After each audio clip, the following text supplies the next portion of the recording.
හයි friends කොහමද? ඔන්න ඉතින් ඔයාලට මතකයි නේද? අපි ගිය සතියේ පොල්ගස් ඕවිට ගිහින් අපේ සිලෝන් K9 ඇකඩමි එකේ අලුත්ම හෝම් විසිට් ට්‍රේනින් ප්‍රෝග්‍රෑම් එකක් ආරම්භ කළා. ඒ වෙන කවුරුත් නෙමෙයි. අවුරුදු 2ක් වයස ඇග්‍රෙසිව් හැමෝම ආදරය කරන අපේ ජර්මන් ෂෙපර්ඩ් දඟයා ඇලෙක්ස් බබාව. ඇලෙක්ස්ගේ අම්මි අපිට කිව්ව එයාගේ දඟ වැඩ මතකයි නේද ඔයාලට? හැබැයි ඉතින් කොච්චර දඟයෙක් වුණත් ඇලෙක්ස් කියන්නේත් හරිම දක්ෂයෙක්. ඉක්මනට දේවල් ඉගෙන ගන්න පුළුවන් සුපිරිම දක්ෂයෙක්. අපේ දින 10ක විශේෂ පුහුණු වැඩසටහන පළමු දවස් 5 අපි සාර්ථකව අවසන් කළා ෆ්‍රෙන්ඩ්ස්. ඉතින් වැඩි කතා ඕනේ නැහැ. මේ දවස් 5ට ඇලෙක්ස් බබා කොච්චර හොඳ ළමයෙක් වුණාද කියලා ඔයාලටම මේ වීඩියෝයෙන් බලා ගන්න පුළුවන්. ඉතිරි දවස් 5 ඉවර වෙද්දී ඇලෙක්ස් තවත් හොඳ ළමයෙක් වෙනවා ෂුවර්.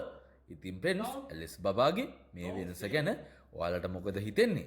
පහලින් කමෙන්ට් එකක් දාන්න අමතක කරන්න එපා. ඒ වගේම සිලෝන් K9 ඇකඩමි අපේ පිටුවත් ෆලෝ කරලා ලයික් කරලා තියාගන්න ෆ්‍රෙන්ඩ්ස්.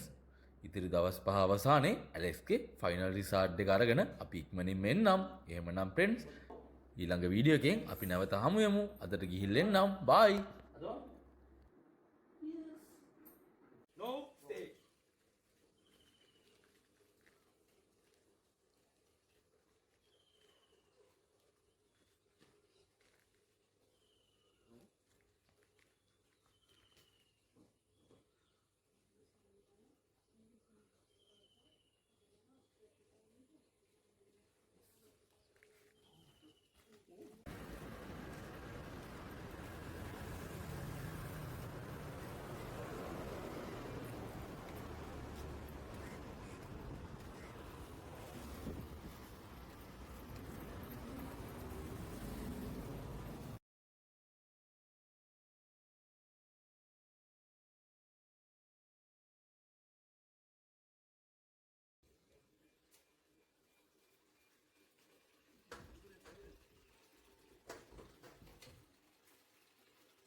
स्टार्ट करो